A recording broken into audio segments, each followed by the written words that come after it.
여러분, 창업 아이템 하면 딱 떠오르는 것 중 하나가 바로 고깃집 아닐까요? 일단 손님 한 명당 쓰는 돈, 객단가도 높고 인기는 뭐 말할 것도 없죠. 그래서 잘 되기만 하면 진짜 큰 돈을 벌 수 있다는 그런 환상이 좀 있잖아요. 다들 그래서 고깃집 하는 거고요. 그런데 말이죠. 그 화려해 보이는 모습 뒤에 진짜 현실은 과연 어떨까요? 한 외식업 전문가가 이런 말을 남겼습니다. 고깃집은 대박이 안 나면 그건 그냥 지옥이다. 와, 이 말 한마디가 정말 뼈를 때리는데요. 바로 이 문장이 오늘 우리가 파헤쳐볼 이야기의 핵심입니다. 모두가 꿈꾸는 그 대박의 꿈이 도대체 왜, 어떻게 한순간에 악몽으로 변할 수 있는지 지금부터 아주 자세히 들여다보겠습니다. 자, 그럼 먼저 왜 이렇게 다들 고깃집 창업에 열광하는지부터 아주 간단하게 짚고 넘어가 볼게요. 솔직히 가격이 좀 비싸도 고기 먹으러 가는 사람들은 항상 있잖아요. 그러니까 성공만 하면 정말 큰 수익을 낼 수 있다는 아주 강력한 희망을 주는 그런 사업 모델인 거죠. 그런데 바로 여기서부터 문제가 시작됩니다. 보통 다른 식당들은요, 대박까지는 아니더라도 중박 정도만 터져도 그럭저럭 유지가 되거든요. 근데 고깃집은 완전히 달라요. 어중간한 성공, 그러니까 중박은요, 거의 실패나 마찬가지인 경우가 허다합니다. 이건 무조건 대박이 나야만 살아남을 수 있는 아주 특이한 구조를 가지고 있다는 뜻이에요. 그래서 전문가들이 괜히 이런 말을 하는 게 아닙니다.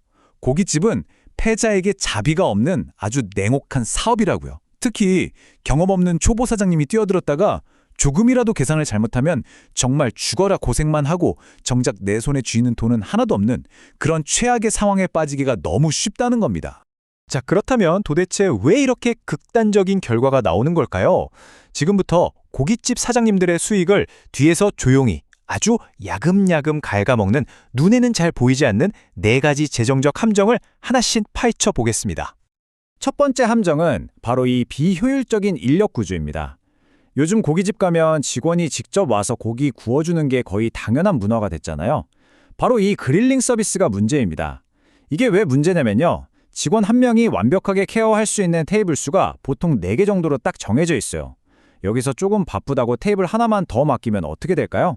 서비스는 순식간에 엉망이 되고 고기는 타고 손님도 직원도 모두 불행해지는 거죠. 그러니까 어쩔 수 없이 가게가 가장 바쁠 때를 기준으로 인력을 항상 넉넉하게 배치해둬야만 하는 겁니다.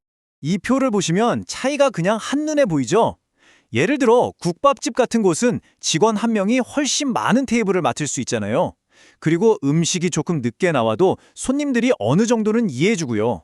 그러니까 상황에 맞게 인력을 아주 유연하게 조절할 수가 있어요. 하지만 고깃집은 그게 안 돼요. 절대로요.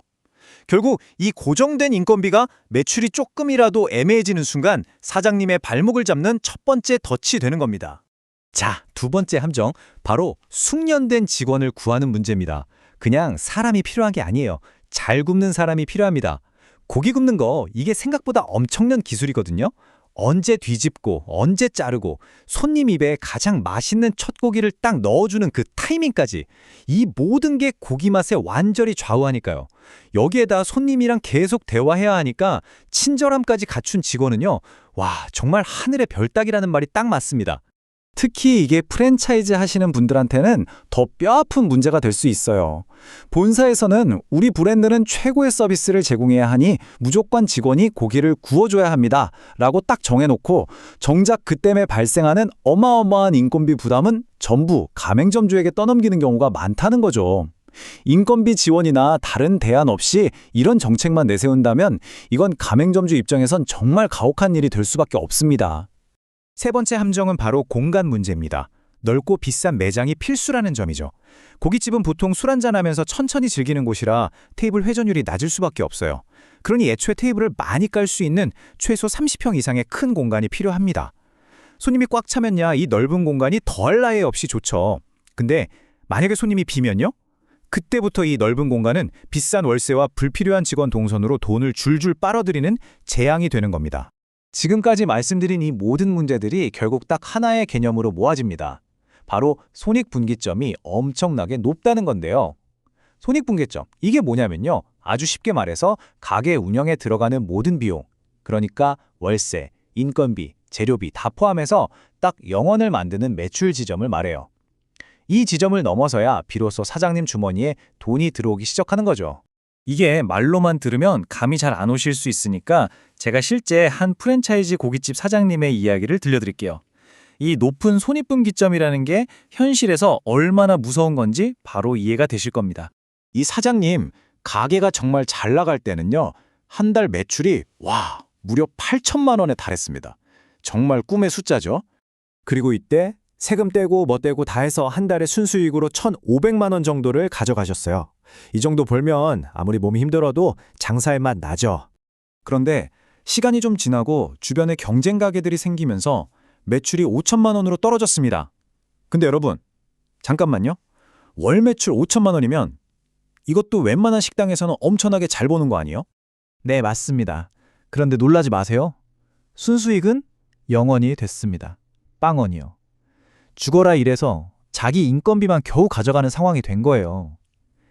이게 바로 고깃집의 높은 손익분기점이 가진 진짜 무서운 함정입니다. 매출이 조금만 흔들려도 이익이 그냥 거짓말처럼 사라져버리는 거죠.